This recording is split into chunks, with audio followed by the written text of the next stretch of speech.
the second helicopter was always behind the first one. So the first one would come in with gun runs because we were calling them in all day long. We just happened to be in the valley at this time now, and they called in on us. And the second one, we hunkered really tight and like covered our face because we knew, okay, well, the rockets are coming in. So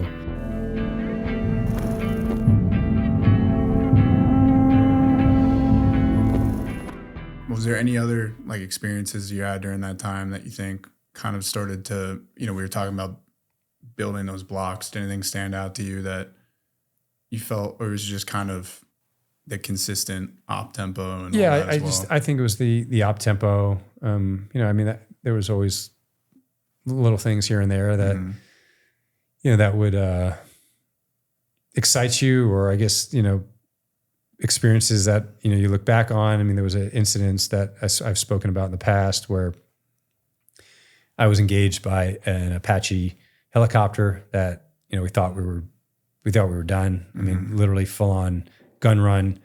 There was no make believe. The pilots thought we were the enemy, and they did a full gun run on us. It was like 6 of us in this little valley, tried to kill us, the full, I don't know what they were shooting, 20 or 30 millimeter rounds, exploding rounds. And, we could watch them like get,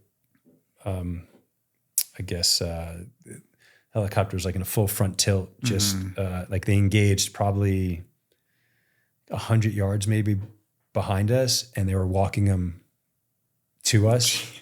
It's crazy.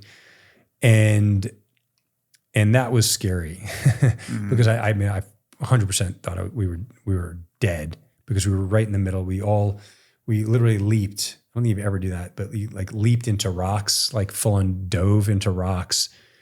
And there was 2 Apaches that day. We had the first one would come in with some guns, and the second would come in with rockets. And we just knew that behind this first one that my chief actually got hit, and he was like squirting blood from his face.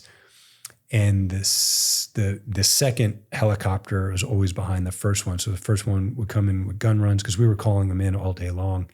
We just happened to be in the valley at this time now, and they were called in on us. And the second one, we hunkered really tight and like covered our face because we knew, okay, well, the rockets are coming in. So if we can cover up as much as we could against these rocks, hopefully the rockets are not going to do anything. I talked to a helicopter pilot who told me after, he goes, dude, he said, he's like, no, if we fired those rockets, like you were, the rocket. He's like, the rockets weren't going to do it. You were done. We didn't know that, but thank goodness somebody called the second helicopter off. Probably within, who knows, maybe a couple seconds before it was going to release, and that was shitty. Like we were extremely angry. Yeah, I can imagine. I would be angry too. Yeah, we were really angry, as you can imagine, and just kind of like shocked, like kind of like eyes open, like what the fuck just happened. Again, it could happen so quickly too. It could happen and it happens all the time. Unfortunately, blue on blue incidences happen, and it's a shame. Of course, nobody means for it to happen, but it just does. I'll never forget that because it literally can see it like it happened yesterday. That was pretty wild. And so these are like little things that you talk about, are there things you remember? Like that was definitely one of them, because I definitely felt like I shouldn't be here. Yeah, you can live it from that incident. And there were a few more over that deployment, which was extremely busy. And that, like I said, that was after Red Wings had just gone down, and that whole area in Afghanistan we were operating out of was busy and buzzing. And so we were constantly targeting